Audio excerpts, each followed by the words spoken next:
Hi, and welcome to Robert's DIY Western United States Helper Tour. My goal is to help people on the western half of the United States. If you're in the Mountain Time Zone or the Pacific Time Zone, contact me to see if I can help you with your DIY needs. Holy crap, today is day 8 of my Western USA Helper Tour, and my chemicals are getting away from me. Somehow my acetone for cleaning my heads and stuff spilled, got flipped upside down, and now my car smells like acetone. So I'm airing that out. I'm on my way to pick up a supply or two for finishing up with the lady with the truck tune-up, and then I'm headed her way. So the next thing you should see is her vehicle finishing up on the spark plugs. First up today, we're going to go ahead and finish the tune-up on this truck. I got 4 more plugs and wires to do, strap them down, and then the tune-up will be done, and we may take it for a test drive to see if the thermostat is working properly. Alright, I have my tune-up done. I got to put my air filter back on, but I will say this. This vehicle has a lot of emissions, elbows, and lines. You got one here, you got one there, you got one there, you got a couple there, that's going off somewhere over there. You got this big one here going back over there. You got a few here. You have got to make sure that all these emissions, vacuum elbows and tubes are in good condition, or you may have a air leak, vacuum leak, and the vehicle may run rough. PCV valve, I believe, is here, and probably one on the other valve cover as well, like there.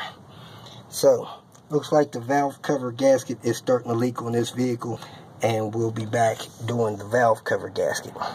I just did a tune-up on this vehicle, so I want to show you where the spark plug wires run off of the cap.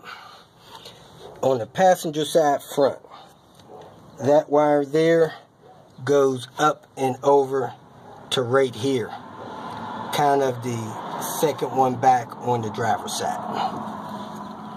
This second one up front here goes through here, and it leaves off, let me make this clear, goes to right here. So this is the one that's second off the front. This third wire back here runs up here, and it goes to the fourth wire back on the passenger side. And this last wire back here goes up here to the front one on the passenger side.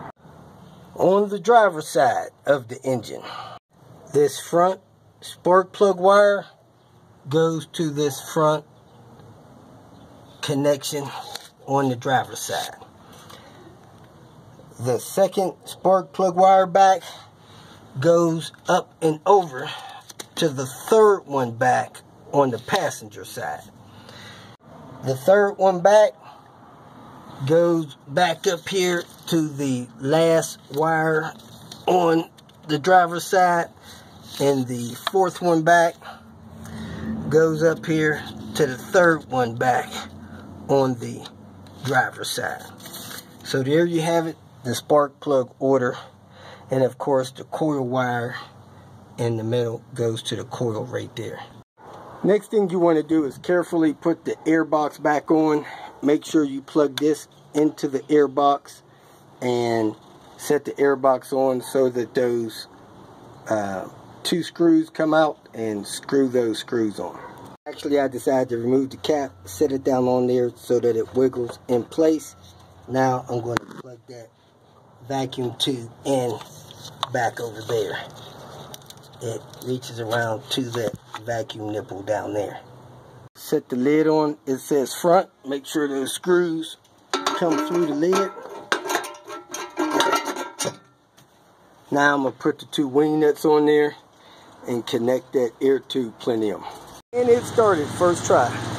Looks like the truck's running a little cold. It's running about 170, 180 instead of 190, 200.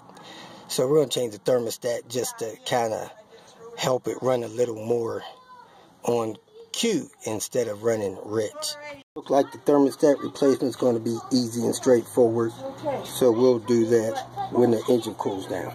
Just arrived at the junkyard to pull some parts, and guess who's here? Buster Brown. And it looks like we have some rain on the horizon. I don't think it'll get us, but it's out there headed this way. So I'm going to go try to pull some parts and stash them for the half-price day on Sunday. Relatively nice seats in this 940. They're not totally tore up. I'm going to go down and check it. Don't look like they pulled my S70 where I took that head out yet. So I'll grab some hardware for that. Piece my head together and work on pulling the engine on that other car. Also need to check for a rear spoiler for somebody. This 940 is turbo. Got some turbo piping and intercooler and stuff. I may pull this stuff out of here and take it for my turbo rebuild. I heard these are good injectors for it and a few other things to do my red block plus T.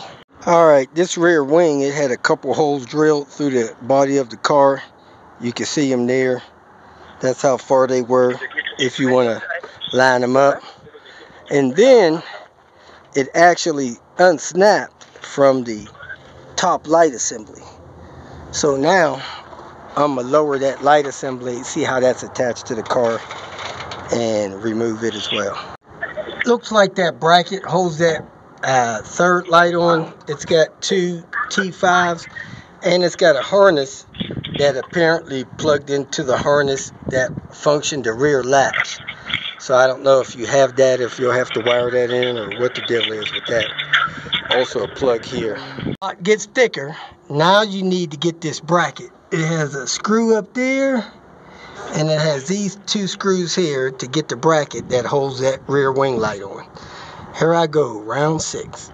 If you feel that this information was useful, please like it and share it with your social media friends.